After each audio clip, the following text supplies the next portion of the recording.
Bonjour à toutes et à tous, j'espère que vous allez bien. Aujourd'hui, vous avez choisi le jeu et puis voilà, c'est un jeu pour les enfants à partir de 5 ans. On est sur 2 à 4 joueurs et des parties d'une vingtaine de minutes. C'est un jeu qui va permettre aux enfants de travailler leur imagination ainsi que leur niveau de lecture et tout ce qui est communication et écoute dans un groupe. Et je vous propose qu'on découvre tout ça en faisant une partie. Alors voilà comment se présente le jeu. Vous avez pour chaque joueur un grimoire à trous comme ceci. Il va devoir trouver évidemment les pièces pour pouvoir compléter son histoire. Il a également un petit tag ici qui lui permet de toujours se souvenir de sa pièce. Vous avez ensuite le plateau. Chacun des joueurs a son propre pion. Vous avez un dé et ensuite vous avez également des petits paniers ici avec des jetons. Vous avez le jeton rond pour les animaux, les jetons triangulaires pour les objets, les jetons de forme carrée pour tout ce qui est lieu et transport. Et enfin, vous avez les jetons en forme d'étoile pour les personnages. Le principe du jeu est assez simple. En fait, chaque enfant va partir à l'aventure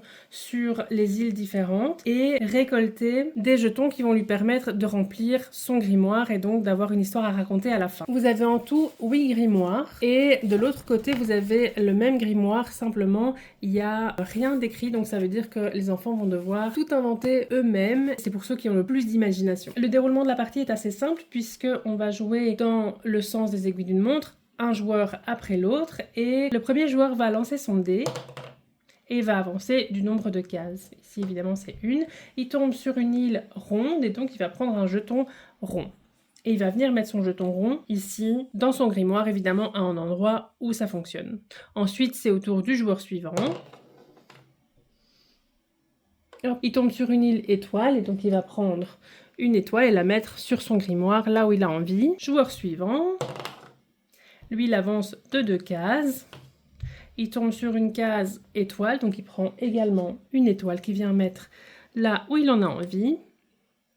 Et ainsi de suite. Ici, le joueur suivant va avancer de 3 cases. 1, 2, 3. Il tombe de nouveau sur une case ronde, mais il a plus, donc ce joueur-ci n'a plus d'espace rond dans son grimoire. Donc ce qu'il peut faire, c'est soit garder son grimoire comme ça, soit ce qu'il peut faire également, c'est prendre son jeton rond et le mettre ici à côté de la boîte et en prendre un autre. La partie continue et les autres joueurs vont pouvoir prendre ce jeton-ci ou celui-là, ce sera vraiment au choix du joueur. Donc on continue avec le joueur suivant qui avance de 1. Ici, il tombe sur une pièce carrée et ainsi de suite. Lorsqu'un joueur a terminé de remplir son grimoire, la partie est terminée et il va pouvoir raconter son histoire aux autres joueurs. Voilà, ici on a un joueur qui a terminé son histoire. Ici, sa grille, elle est complète. On va faire comme ça. Il va pouvoir raconter son histoire aux autres. Il était une fois un œuf sur le plat magique. Une pirate et un épouvantail se battaient tout le temps dans la fête foraine pour l'obtenir.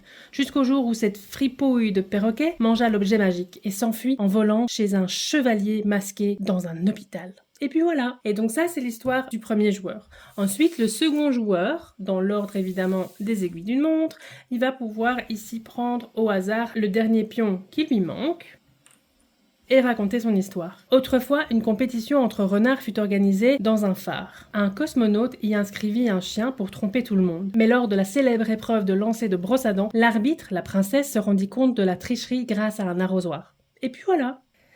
Et on arrive enfin au troisième et dernier joueur, qui lui aussi lui manque un jeton, et donc il va également prendre un jeton au hasard dans la boîte à jetons. Et il va pouvoir lire son histoire aux autres joueurs. En ce temps-là, un petit monstre rose voyageait à travers les arcs-en-ciel et les châteaux, mais jamais dans les boulangeries. Ses plus belles découvertes étaient un flamant rose gonflable et un parapluie multicolore. Mais son plus beau souvenir restera toujours la rencontre avec son incroyable ami la licorne. Et puis voilà. Voilà, j'espère que ce jeu vous a plu. Si vous avez la moindre question, n'hésitez pas à la poser en commentaire, j'y répondrai dans le courant de la semaine. Et puis on se retrouve la semaine prochaine pour un nouveau jeu.